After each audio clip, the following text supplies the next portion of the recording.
Yang dirasain dari seorang bipolar tuh apa sih?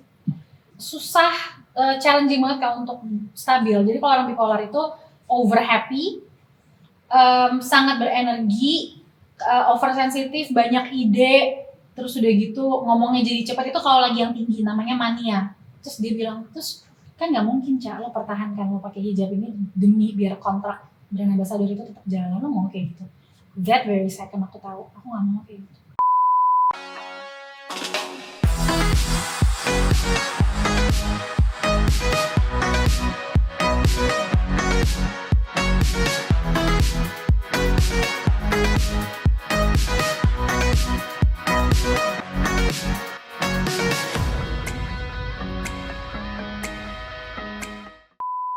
Hai guys, welcome back to Ngobrol Asik. Dan hari ini aku kedatangan tamu yang sebenarnya udah dari lama banget mau aku undang karena seru aja dengan semua pemikirannya dia yang dari kecil kita udah pasti tahu siapa dia. Kita langsung aja. Hai Marshanda. Hai Kak Akhirnya ya. Akhirnya kita ketemu sekarang. Kamu beneran kayak anak 17 tahun loh. Terima kasih Bang. Aku gak pernah benernya. Aku gak pernah peres loh orangnya. Oke. Beneran kamu udah banget. Thank you banget, aku bingung salting gitu.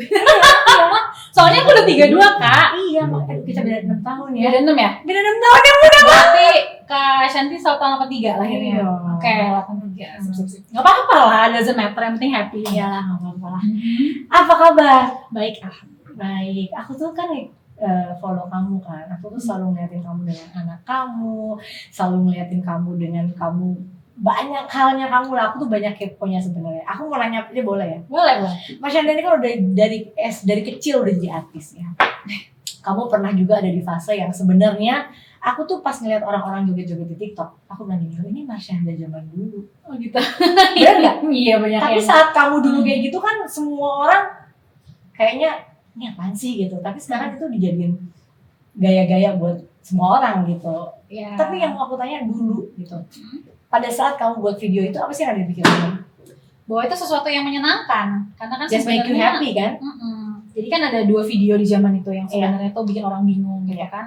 Satu video aku joget-joget, nyanyi-nyanyi sambil ngomong ke teman-teman SD yang bully aku. Yang sebetulnya adalah for me was just a joke. Aku nggak ada dendam ke teman-teman SD atau apa. Tapi karena aku pikir kalau aku nih rapper, terus lagi kolaborasi sama Spice Girls, lagu yang lagi aku play itu, aku nih bakal nge-rap kata-kata apa nih buat lirik yang cocok sama Who Do You Think You Are, judul lagunya Spice Girls itu.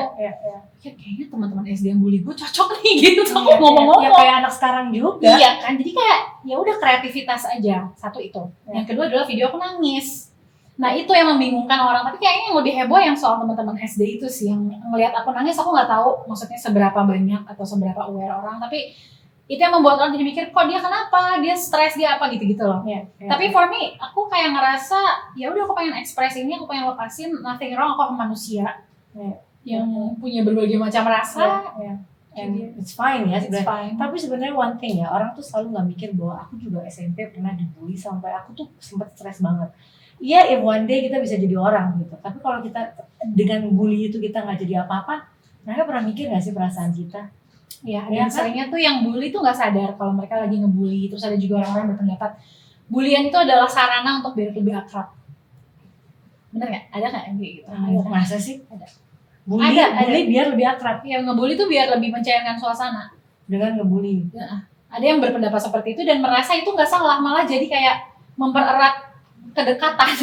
Waktu aku tanpa menyadari bahwa itu bisa melukai mereka sebenarnya yang waktu aku sekolah sih mereka kayaknya nggak mempererat, malah pengen emang nggak suka. Kalau itu memang pengen menyakiti. Iya, pengen menyakiti. Iya, jadi emang perlu apa ya? Perlu lebih aware ya, membantu orang-orang lebih aware bahwa efeknya bisa deep banget. Iya, tapi oke, itu saat itu kamu apa sih yang ada di pikiran kamu waktu tiba-tiba itu viral gitu? Kamu sedih, sakit hati apa gimana? Biasa aja. Bingung aja kayak kenapa sih kok jadi heboh gini gitu. Terus kayak apaan sih lu semua gitu. Aku kayak kalian kenapa sih? Apa sih lu semua? Semua ini it's not that big of deal gitu, kayak apa sih kalian, ini gue cuma lagi heboh-hebohan, lucu-lucuan. Terus sampai bahkan saat itu kan aku ada deket sama cowok gitu ya. Terus sampai cowok itu bilang, hapus gak video itu? Hapus. Aku kayak apa sih, orang gue sama teman-teman sahabat gue ngeliat video ini ngakak-ngakak, bilang kayak lu kocak banget sih Ca, parah lo, dodol banget gitu. Tapi aku nggak ngerti bahwa ternyata masyarakat pada umumnya saat itu nggak bisa nganggap itu aneh. Dan aku mungkin karena juga anaknya nggak tahu ya, aku nggak bisa membaca orang tuh akan gimana.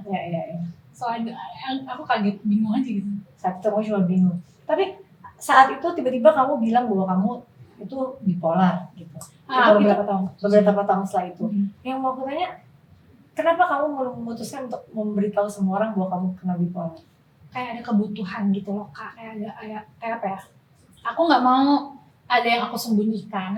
Ya. Kalau aku punya sebuah perjuangan yang bikin aku patah semangat di tengah jalan lah atau struggling, aku pengen orang juga bisa lihat itu karena aku punya mission yang lebih besar dari sekedar aku syuting atau nyanyi atau muncul di TV atau apa. Aku pengen ketika nanti aku udah pergi dari dunia ini, aku pengen banget kayak orang tuh ngeliat ke belakang, ngeliat memori aku tuh seorang yang dengan cara tersendiri, ini mungkin tiap orang beda-beda ngeliatnya, tapi dia tuh nyentuh hati gue atau dia memperkuat gue karena dia real.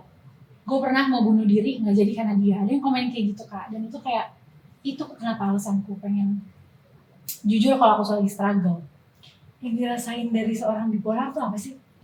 Susah, challenging banget Kak untuk stabil. Jadi kalau orang bipolar itu fluktuasi antara tinggi sama low banget, high banget tuh. High-nya tuh dalam arti over happy, sangat berenergi, oversensitif, banyak ide, terus udah gitu ngomongnya jadi cepat. Itu kalau lagi yang tinggi namanya mania atau manik. Yang satu lagi depresi yang semua yang low sampai bisa ada berpikiran untuk bunuh diri mungkin, atau ada percobaan bunuh diri mungkin gitu-gitu kalau orang bipolar ya pada umumnya. Nah itu bolak-balik tuh atas bawah, nggak ada tengahnya. Itu nature-nya orang bipolar kalau tidak di treatment. Nah kalau dia di treatment, dia melakukan healing, minum obat, terus counseling dan melakukan terapi-terapi macam-macam gitu, mereka bisa ngalamin yang tengah, jadinya nggak naik turun gitu, nggak bisa ditekan ya gitu ya. Yes, kayak dinormalkan gitu, ekstrimnya itu. Dan tapi maksudnya kamu bisa tahu itu pas kamu umur berapa? Wah itu setelah kayak mungkin 4 tahun setelah aku dibilang kalau aku bipolar sama psikiater, karena aku nggak pernah mau tahu. Pertama tahu tuh kayak gak mau terima, aku denial aja 4 tahun, kayak apaan sih gitu. Aku syuting, aku happy dengan hidupku, ya memang sih aku punya konflik gitu dalam hidup, tapi masa aku dibilang punya penyakit jiwa gitu. Nah itu kan sesuatu yang bipolar bukan penyakit jiwa. No, itu mental illness. Mental illness itu kan psychiatric disorder gitu loh. Jadi ya kata lainnya ya penyakit mental. Jadi kayak aku kayak wow gitu, kayak I thought I was doing wonderful gitu, ternyata aku rusak gitu. Aku mulai merasa gitu dulu. Jadi aku nggak mau terima sampai 4 tahun. Lalu aku mulai open ketika aku belajar tentang ilmu psikologi, ilmu konseling. Aku masuk kelas diploma hipnoterapi gitu-gitu. Terus aku mulai deh pelan-pelan mempelajari psikologis manusia.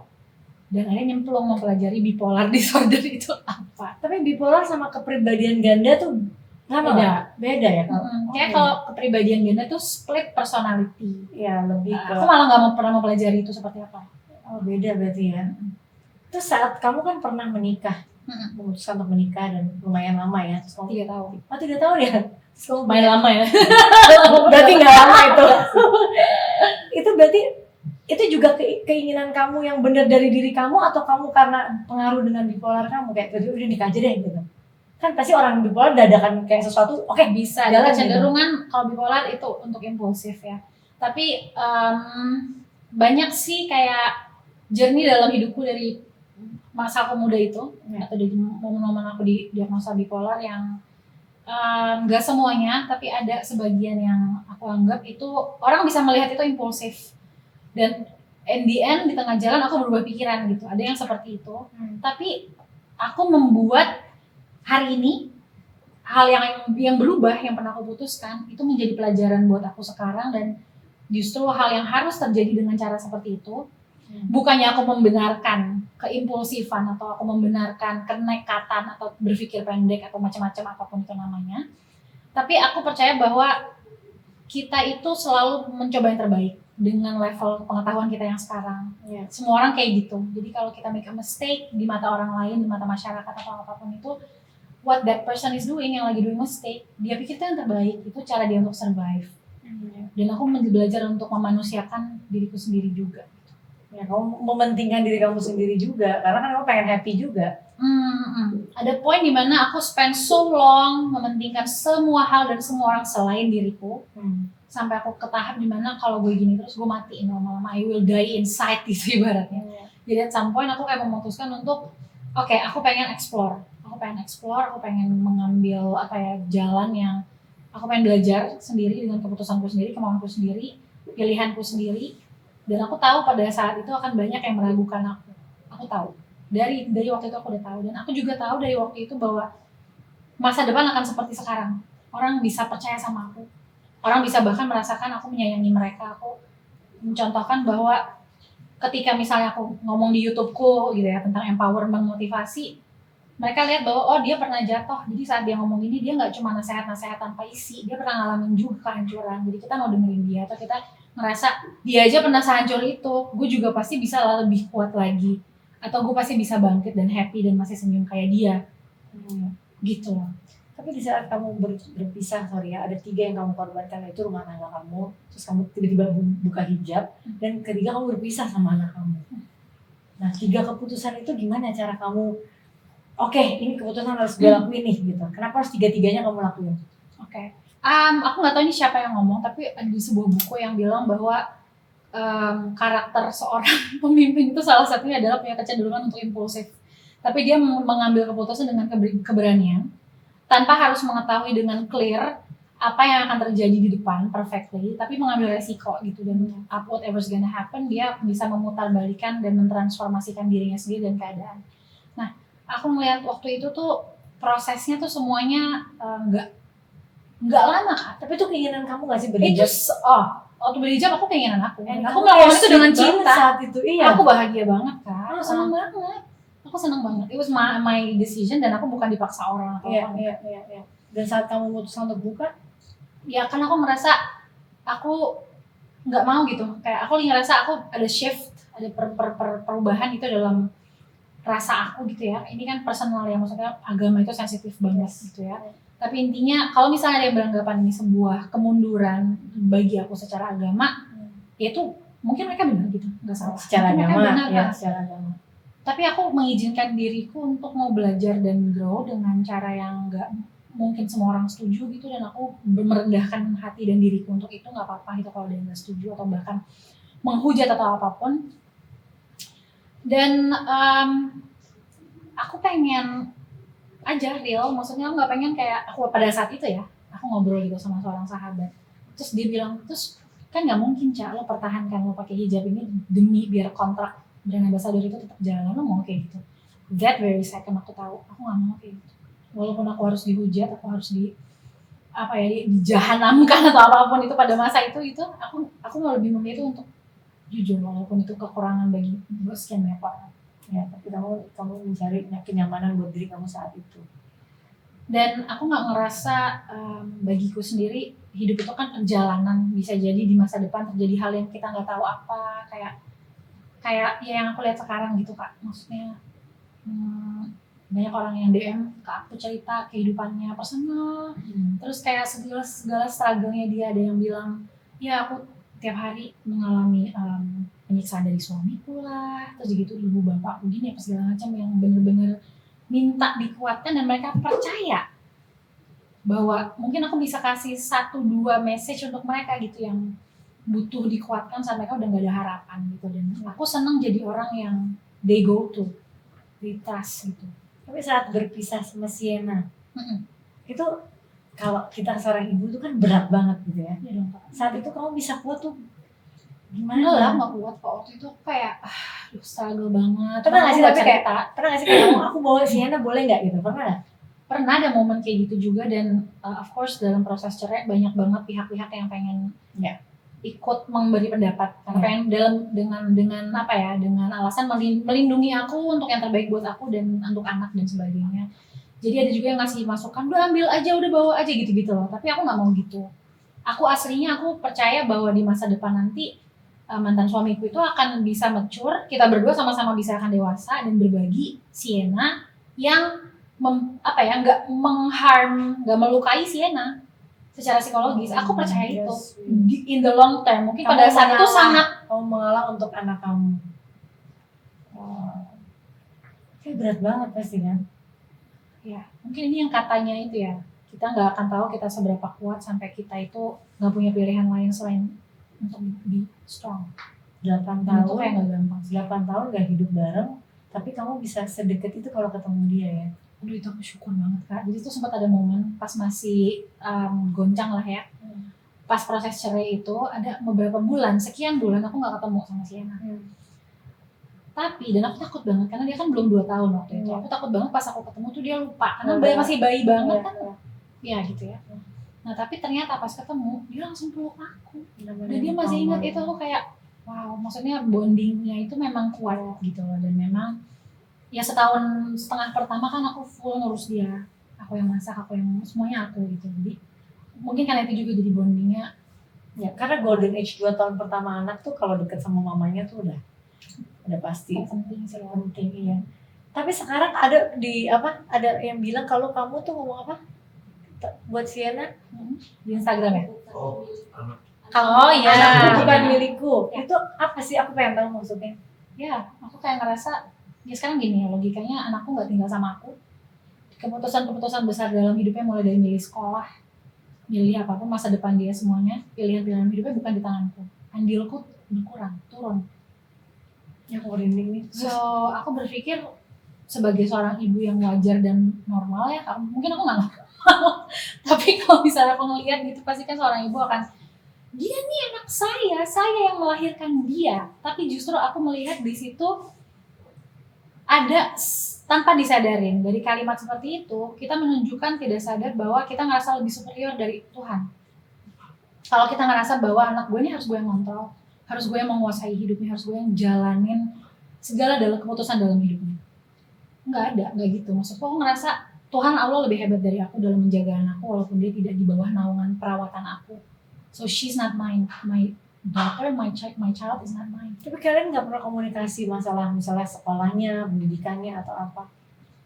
Ya komunikasi yang sehari-hari aja kayak hari ini sekolahnya gimana, nanti pas naik kelas 2 Sienna mau ngambil program beasiswa yang kayak gitu-gitu yang not decision making. Tapi she's happy di sana. Oh she's so happy.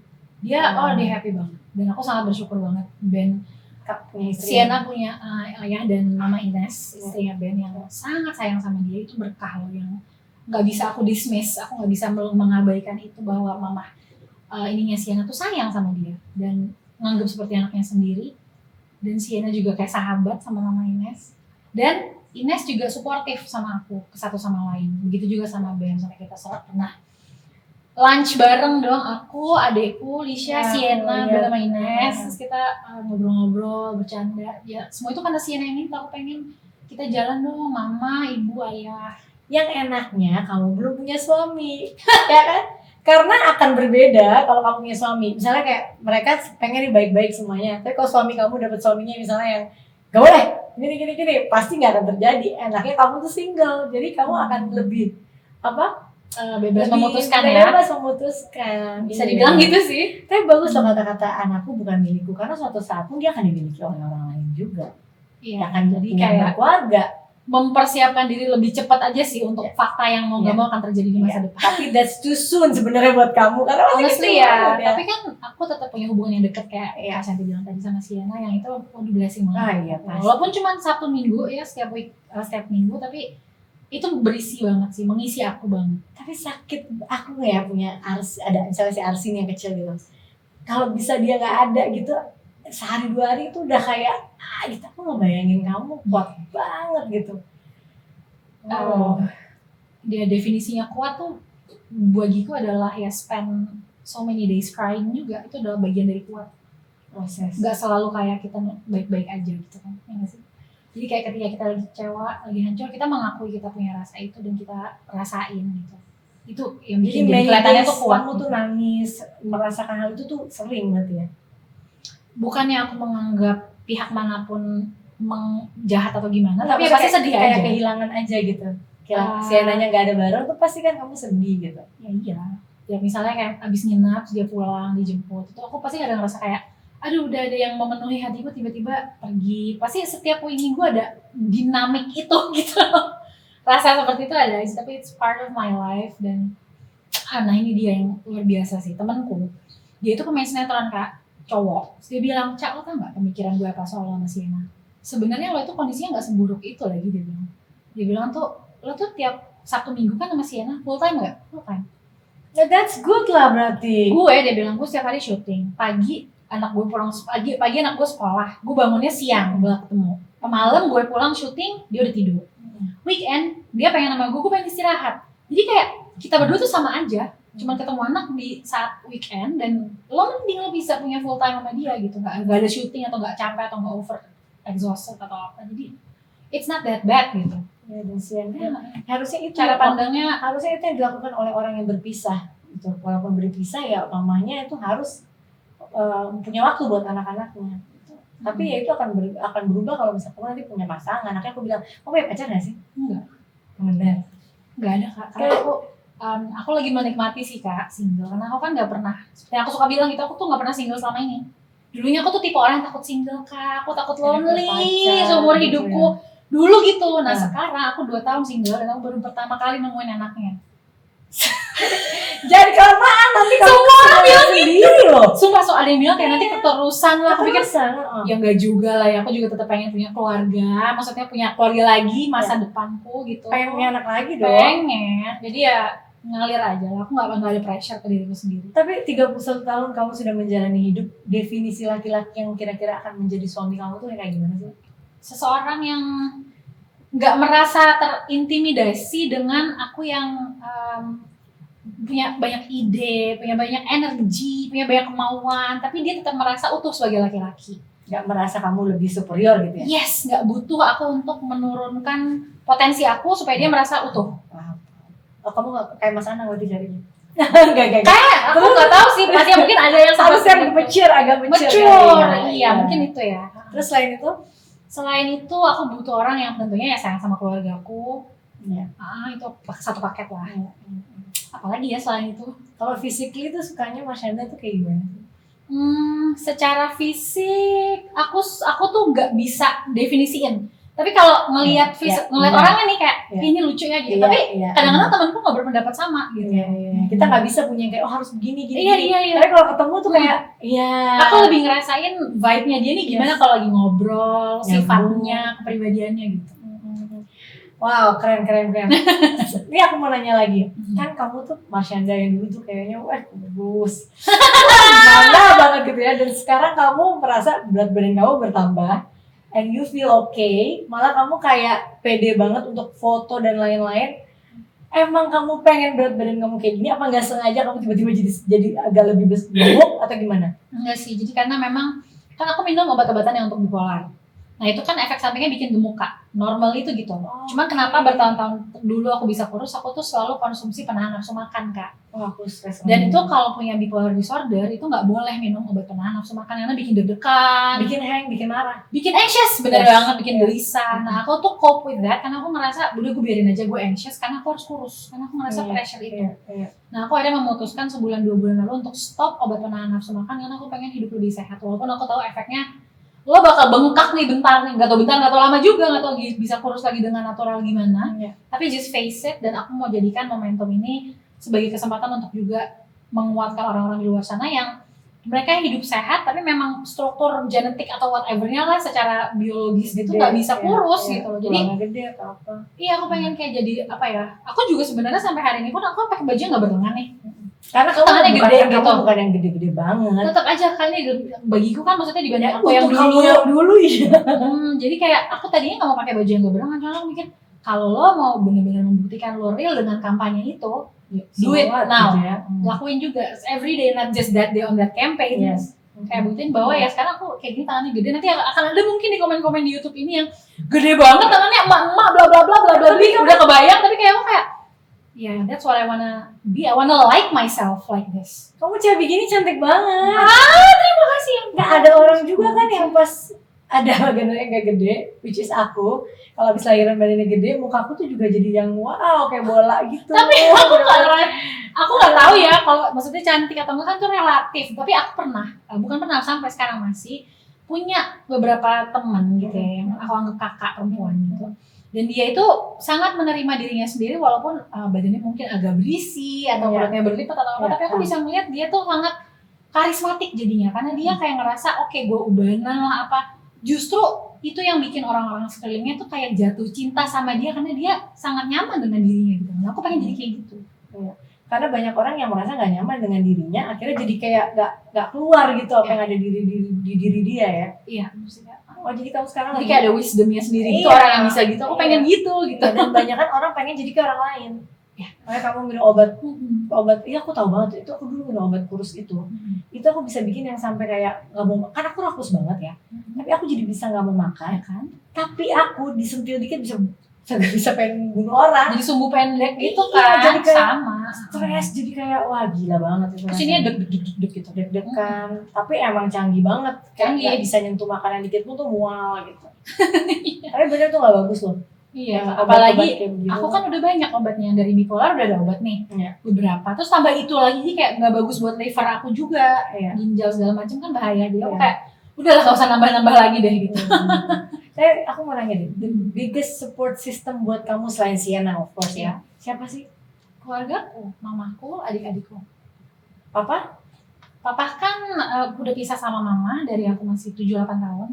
Terus dia itu hubungannya sama aku apa ya, deketnya tuh di memoriku. Maksudnya dia masih ada, tapi dia memang apa ya, terbatas lah gitu. Maksudnya untuk menjadi seorang figur ayah dia nggak ideal gitu. Dan aku kayak, aku sayang sama dia, aku nggak marah. Tapi aku suka kangen, cuman aku nerima bahwa dia memang terbatas kapasitasnya untuk menjadi figur ayah buat aku. Ya, jadi ada sosok ayah, kamu sayang, tapi kamu memang tidak pernah punya masa-masa bersama dia. Cuma 5 tahun pertama. 5 tahun itu kan. Jadi kamu juga gak ada kenangan juga. Iya, kenangannya 5 tahun itu aja. Tapi sampai sekarang sering pernah ketemu? Teleponan dong, karena dia di luar kota. Oh, jadi teleponannya. Jadi support system kamu pasti orang mama. Mama, adik. Nah, sama sahabat-sahabat dekatku sih paling ya berapa ya? Gak banyak, cuma 2-3 orang. Orang kayak kamu nih pasti banyak sahabatnya cowok. Ada yang cowok, ada yang cewek sih. Oh, ada cewek juga. Malah yang paling deket cewek sih sebenarnya. Oh gitu. Cewek-cewek beberapa. Mas Shanda, aku mau nanya nih, mungkin ke kamu terakhir ya. Apa sih sesuatu yang belum tercapai buat hidup kamu, yang kamu merasa ini satu nih belum tercapai, dan apa harapan kamu ke depan buat diri kamu sendiri? Yang belum tercapai selain nikah lagi. Ya itu sih. Aku pengen berkeluarga lagi. Terus mungkin ada cita-cita yang mungkin dari dulu sebenarnya udah sering terlintas, cuman belum ngerasa waktunya gitu. Nulis buku. Aku pengen nulis buku, aku pengen sharing ceritaku gitu. Harusnya kalau kamu orang yang kayak begini, suka cerita, suka kayak apa, empower orang lain dan lain-lain, kamu harusnya nulis buku. Iya ya. Iya. Banyak banget yang bilang kenapa sih nggak nulis buku, tapi aku ngerasa kayak oke, harus ngerasa ini waktu yang tepat dan aku dibantu oleh tim yang tepat juga, karena kan kita pengen dapet chemistry yang sama orang-orang yang apa ya, timnya tuh tepat lah. Oh, itu sih paling ya. Sama apa lagi ya? Dia terus berkarya aja sih sebenarnya. Terus kalau keinginan kamu ke depan selain bikin buku, kayak your wish yang aku nanti tuh pengen kayak gini nih gitu. Aku pengen bisa hidup sehat dan aku pengen bisa mudah-mudahan semakin meminimalisir obat-obatan untuk bipolarku. Kalau misalnya aku ngalamin emosi yang gak stabil, aku pengen bisa mengembangkan skill yoga. Of course, aku olahraga seminggu 5-6 kali. Sekarang alhamdulillah. Tadi aku malas banget kak. Terus begitu. Aku pengen bisa ngembangin kemampuanku untuk mengatasi emosi yang fluktuatif kalau punya bipolar disorder dengan skill yang aku punya gitu di dalam tanpa chemical gitu. Aku pengen bisa, harusnya bisa sekuat itu gitu. Jadi ya banyak yang harus dipelajarin. Tapi kamu sampai makan sehat juga nggak sih? Maksudnya sampai tapi nggak yang belum. Tapi aku baru-baru ini banyak transisi nih yang lagi terjadi kan, mulai dari olahraga jadi rajin. Terus udah gitu aku makan beras, jadi beras shirataki, biasanya nasi putih aja. Juga makan makanan di rumah, mencoba semaksimal mungkin bahan-bahan dasarnya organik gitu, jadi sehat. Terus kalau untuk diet yang lebih ketat, yang clean banget itu belum sampai situ sih, kayak aku belum bisa. Kalau yang sampai situ mencoba semaksimal lah, bisa lah. Oke. Harapan kamu buat Sienna nanti, kan kamu seorang ibu nih, anak satu-satunya. Kamu pernah nggak sih kayak, aku pengen tuh Sienna kalau gede jadi ini gitu, tapi walaupun nggak perlu harus, tapi punya nggak kamu kayak gitu? Aku percaya sih, jujur aku nggak punya. Kenapa? Karena aku percaya apa yang akan Sienna become nanti itu jauh lebih indah dari yang aku bisa kira, karena dia anak yang luar biasa gitu ya. Dia Pinter smart banget. banget, dia kreatif, dia ekspresif, dia penuh ketulusan, dia brilian banget, dia tuh jiwanya besar, penyayang, dia care sama orang. Jadi apapun yang dia pilih, aku percaya itu sesuatu yang luar biasa gitu. Yang aku pun nggak bisa prediksi atau nebak gitu, pasti lebih hebat dari aku kira. Aku percaya itu. Lebih ke seniman kayak kamu kah atau lebih ke lain arahnya dia? Bisa jadi lain, bisa jadi kayak aku. Nah itu dia, kita nggak tahu tuh. Iya sih, belum terlalu kelihatan. namanya. Iya, soalnya kalau sekarang kalau misalnya ditanya mau nggak kalau jadi penyanyi kayak yang Nana nonton di TV nih sekarang gitu. Ah nggak mau, Nana maunya tuh kalau misalnya lagi tidur siang nanti Nana disuruh pakai makeup, ganti baju gitu-gitu. Dia bilang, Nana maunya tidur siang aja, dia bilang gitu. Mager dia. Dia kayak nggak mau, Nana nggak mau gitu. Tapi ada juga kak, momen-momennya dia seneng banget kalau aku syuting YouTube, dia diajak. Misalnya aku bikin house tour, aku bikin sama dia, cerita kita baru bangun tidur, kita acting, segitu kita nunjukin dulu itu dia senang. Jadi kayak kadang mau, kadang enggak gitu loh. Ya, Jadi belum kelihatan lah. Kadang mau Kak. kadang enggaknya karena masih kecil. Iya sih. Terakhir, pesan untuk pengidap bipolar. Apa yang kamu mau kasih pesan? Have faith dan itu cukup. Itu cukup untuk kita bisa merealisasikan hari-hari yang lebih baik dalam hidup kita. Have faith. Have faith-nya tuh maksudnya dalam diri sendiri ya, dan kepada diri sendiri, kepada Allah. Accept juga gitu ya. Iya. Accept. Tapi sebelum accept itu kita juga perlu bukan accept bahwa kita punya kondisi yang nggak baik aja, tapi juga accept kita punya perasaan-perasaan yang perlu kita rasain, kayak nangis, kecewa, berduka. Karena kadang-kadang kita mendem itu. Menyimpan. Ya, jadi Nah, penyakit. pemendaman itulah yang bikin Iya. penyakit gitu loh. Jadi itu yang nggak sehat sebenarnya. Dan Itu itu nggak hanya aja. dialami sama orang yang punya mental illness kan, mendem dan stres. Iya. Siapapun Hampir semua bisa. orang banyak kan juga. Ya ada yang ekspresif, ada yang enggak. Iya, jadi kayak embrace the darkness, maksudnya ketika lagi dark, lagi down, biarkan masa down itu, masa gelap itu hidup. Dan kalau kita biarkan itu hidup, baru kita akan bisa survive dan itu akan hilang dan berganti gitu. Karena kayak musim aja sih akan muter terus gitu. Kadang kita happy, nanti kita sedih, itu satu paket dalam hidup gitu. Wow, senang banget aku kalau dapat bintang tamu yang pemahamannya tuh pinter gitu. Thank you banget Marsyanda, Makasih, kita Kak. ngobrol udah berapa menit ini? Wow, panjang. Nggak Nggak berasa. seru. Thank you so much kamu udah mau datang ke tempat aku. Sama-sama. Semoga banyak orang yang nonton ini bisa dapat banyak pelajaran dari konten kita. Thank you banget Kak for having Saya. saya. Oke guys, thank you for watching. Jangan lupa like, comment, dan subscribe. Bye bye.